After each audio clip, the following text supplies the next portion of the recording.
BNR gold and diamonds తరుగు తక్కువ బంగారం ఎక్కువ. ఇప్పుడు మన వైజాగ్ లో జూలై 24న గ్రాండ్ ఓపెనింగ్. శంకరాభరణం శంకర శాస్త్రి ఈ పేరు వినంగానే తెలుగు వాళ్ళు ఎక్కడున్నా సరే ఆ హృదయాలు అలా పులకించిపోతాయి. ఆ పాత్రలో ఉండే ఔన్నత్యం అలా ఉంటుంది, గొప్పతనం, ఆ పాత్రలో ఉండేటటువంటి గొప్పతనం.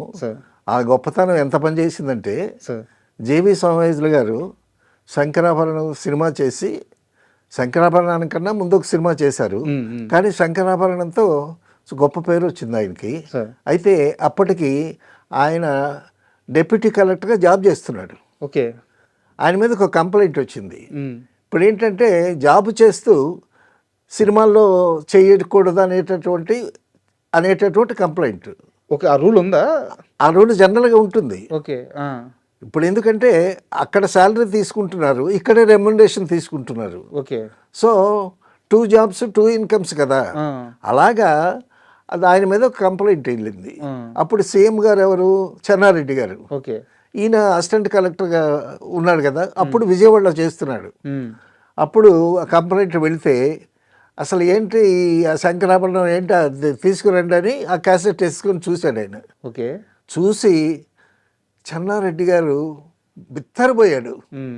బిత్తరపోయి అసలు జాబ్ చేస్తూ సినిమాలో యాక్ట్ చేస్తున్నాడు కాబట్టి పనిష్మెంట్ ఇవ్వాల్సింది పోయి ఆయన్ని పిలిచి కల్చరల్ అఫైర్స్ అని ఒక డిపార్ట్మెంట్ పెట్టి ఆ డిపార్ట్మెంట్కి హెడ్ని చేశాడు ఆయన. అయ్యా సూపర్ ఇది. అటువంటి మిరాకిల్ అనమాట శంకరాభరణం. Is a miracle. అయితే జేవి సోమయాజులు గారు అంతకుముందు ఒక సినిమా చేశాడు, రారా కృష్ణయ్య అని. ఆ రారా కృష్ణయ్య సినిమా డైరెక్ట్ చేసింది యోగి అని బాలసుబ్రహ్మణ్యం ఫ్రెండ్. బాలసుబ్రహ్మణ్యం, యోగి వీళ్ళంతా మద్రాసులో ఒక గదిలో ఉండేటటువంటి వాళ్ళు, గోపి. అయితే అది క్లిక్ అవ్వలేదు రారా కృష్ణయ్య. సో అది క్లిక్ అవ్వలేదు సినిమా. సోమయాజులు గారు వెనక్కి వచ్చేసాడు. చాలా మందికి తెలియని కూడా తెలియదు ఆ సినిమా, చాలా మందికి తెలియదు.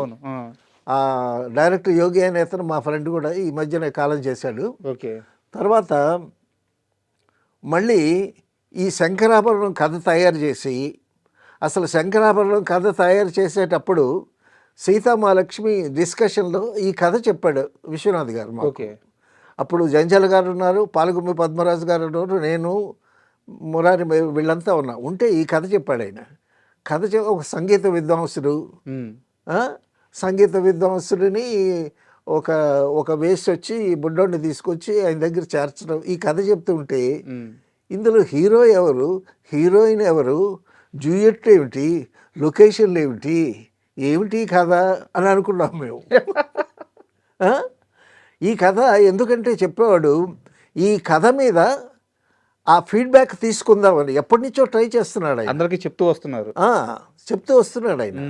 సో మొత్తానికి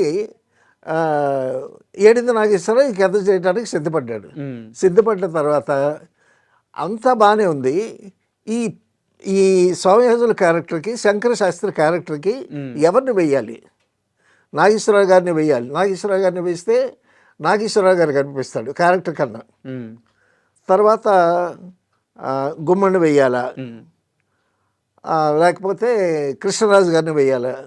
కృష్ణరాజు గారు ఏమన్నాడంటే నా మీద ఆ క్యారెక్టర్ పండదండి, ఫైట్లు గిట్లు చేసేవాడిని నేను, ఇదేంటిది అని ఆయన చెప్పాడు. ఆఖరికి వెతికి నాటకాలు కన్యాశుల్కంలో జేవి రమణమూర్తి వాళ్ళ అన్నయ్య ఒకడు ఉన్నాడు, అతనైతే సూట్ అవుతాడు అనేటటువంటి విషయం మొత్తానికి బయటకు వచ్చింది. సరే జేవి రమణమూర్తి గారు ఆయనకి కబురు చేస్తే నేను సినిమాలకు రాను అన్నాడు ఆయన. ఆయన చాలా మంచి అడ్మినిస్ట్రేటరు జేవి సోమయాజులు గారు. శ్రీకాకుళంలో డిప్యూటీ కలెక్టర్ చేశాడు, తర్వాత వైజాగ్కి డిప్యూటీ కలెక్టర్గా వచ్చాడు. అయితే ఫస్ట్ నుంచి నాటకరంగం మాత్రం ఆయన వదలలేదు. నాటకరంగమే. నేను శ్రీకాకుళంలో జాబ్ చేశాను కదా, శ్రీకాకుళంలో జాబ్ చేసి మేము నాటకం రిహార్సల్ ఆడి తిరిగేటటువంటి ఆ సందులో ఇల్లు, జేవి సోమయాజులు గారి ఇల్లు, అది ఎత్తరుగుల ఇల్లు. ఆ ఎత్తరుగుల మీద కూర్చొని పద్మాసనం వేసుకుని కూర్చొని నేను ఆ సందులో నుంచి వస్తుంటే ఏమయ్యో పంతులు అని ఇంత గొంతుతో అనేవాడు. ఆయన నాటకాలండి కాళరాత్రి, తర్వాత కీర్తిశేషులు, కన్యాశుకంలో ఆ నాటకాలు చూడాలి. కీర్తిశేషులు అని ఒక మంచి అద్భుతమైనటువంటి నాటకం. అందులో జేవి సోమయాజులు వేస్తాడు, రమణమూర్తి వేస్తాడు. వాళ్ళు నలుగురు అన్నదమ్ములు.